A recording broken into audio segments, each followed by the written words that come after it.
Matapos ang 2 ka tuig balik dinag sa festival sa Cadiz City.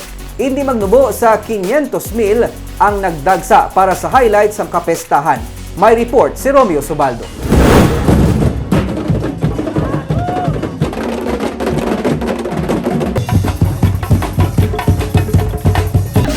Ang mga drum beats, ang mga tribo,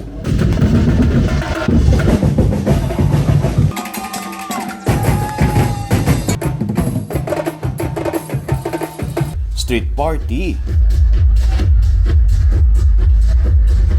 kag ang lamitanay sa pinta. Initanan ang kahidlawan sa mga turista sa dinagsa festival sa Cadiz City. Matapos ang 2 ka tuig, nagbalik ang selebrasyon. Sa street dancing competition, ang mapagsik na choreography sa tribo Tinampi 3 nga gitapuan sa Barangay Tinampaan, Barangay Zone 3 kag Barangay Mapini ang nangin kampyon.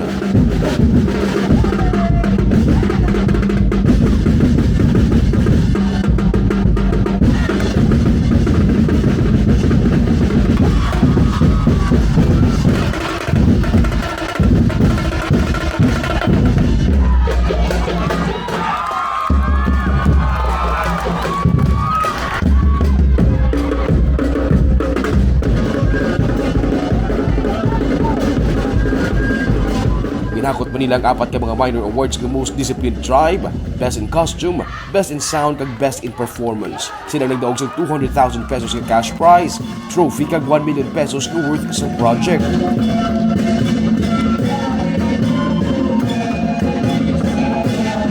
Tribo Hitalo naman ang first runner-up nga may 150,000 pesos ka cash prize, trophy kag 600,000 pesos ka valor sa proyekto.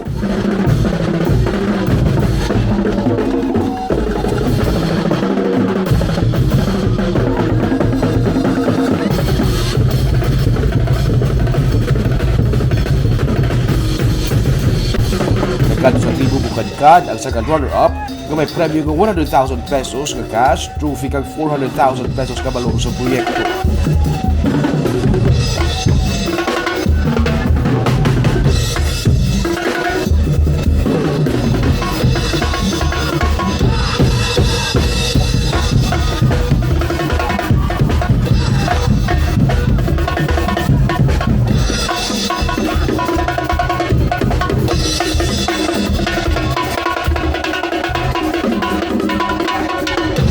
Sa kay Cadiz City Mayor Salvador Bading Escalante, nalapawan pa sa sining nga tuig ang kanamuon sang tao nga nagtambong sa kapistahan sang 2020 ngayara sa 500,000.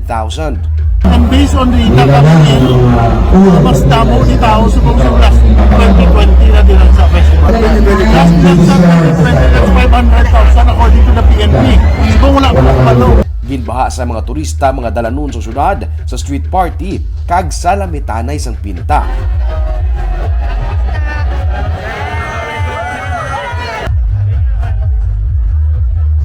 Sunod sa alkalde, 20 milyones pesos ang gingasto sa syudad para sa kapistahan pero ahaw-ahaw lamang ini sa gindala nga income sa mga lokal nga mga negosyante. Ginabulubanta nga hindi man magdubo sa 1 ka bilyon ka pesos ang gindala nga income sa kapistahan sa syudad. Halin sa ilimnon, pagkaon, rides, transportasyon kag mga tululugan. Beer alone, 33,000 pesos to be marad. That's almost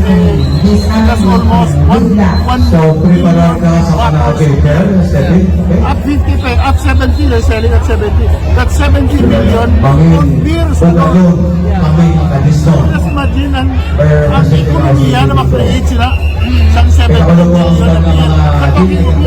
We're not talking of the planes, we're not talking of the food, we're not talking of the rides, we're talking of the transportation sector, and so on and so forth.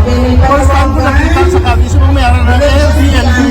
Wala man sa maging report kadalag ko ang mga kriminalidad nga nagluntad sa tion sang selebrasyon sa syudad. Maging patuman nga traffic scheme ang PNP agud to maka-parking kutob sa tanan nga mga bisita kag ang parkinganay halos yara na sa guluwaan sa syudad nga patimaan sa kun ano kadamo sa mga turista ang nagtambong sa kapistahan.